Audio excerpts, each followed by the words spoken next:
Ever wondered how often your money actually works for you when it's tucked away in a Fidelity Investments fund? It's a question many investors ponder, whether you're just starting your financial journey or you're a seasoned pro managing a diverse portfolio.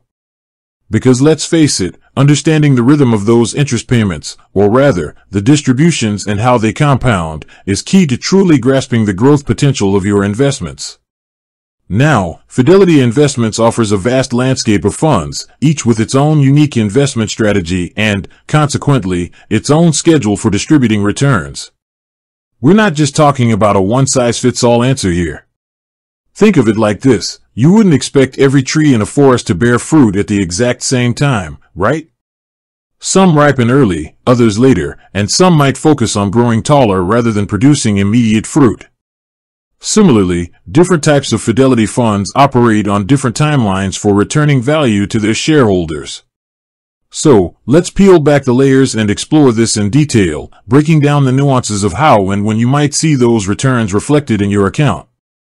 We'll delve into the distinctions between various fund types, from money market funds designed for stability to dividend-focused equity funds and even bond funds that operate on a different set of principles.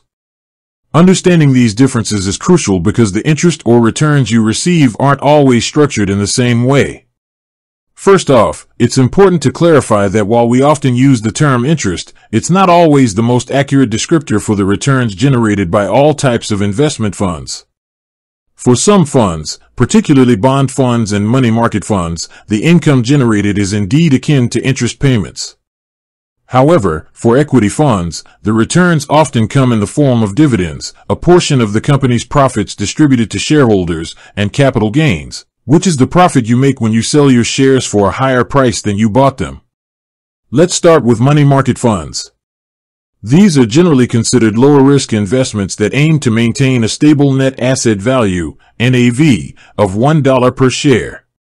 They invest in short-term, high-quality debt instruments. The income generated by these instruments accrues daily, and while it might not be explicitly paid out as interest in the traditional sense of a fixed payment on a specific date, the fund's yield reflects this daily accumulation. Typically, money market funds credit these earnings to your account monthly. This means you'll see your share balance slightly increase over the month as the income is reinvested, effectively compounding your returns. It's a steady, albeit often modest, way to see your investment grow. Next up are bond funds.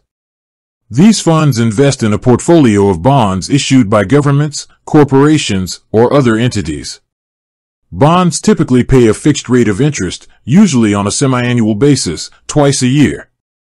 Bond funds collect these interest payments from the various bonds they hold. The fund then distributes this income to its shareholders.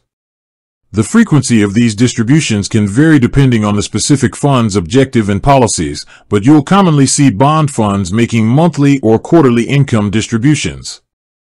It's important to note that the yield of a bond fund can fluctuate based on market interest rates and the creditworthiness of the bond issuers, so the interest isn't always a fixed amount. Now, let's shift our focus to equity funds, which invest primarily in stocks. Unlike bonds, stocks don't guarantee regular interest payments. However, many established and profitable companies choose to distribute a portion of their earnings to shareholders in the form of dividends. The frequency and amount of these dividends are determined by the company's board of directors and can vary. Consequently, equity funds that focus on dividend-paying stocks will pass these dividends on to their shareholders.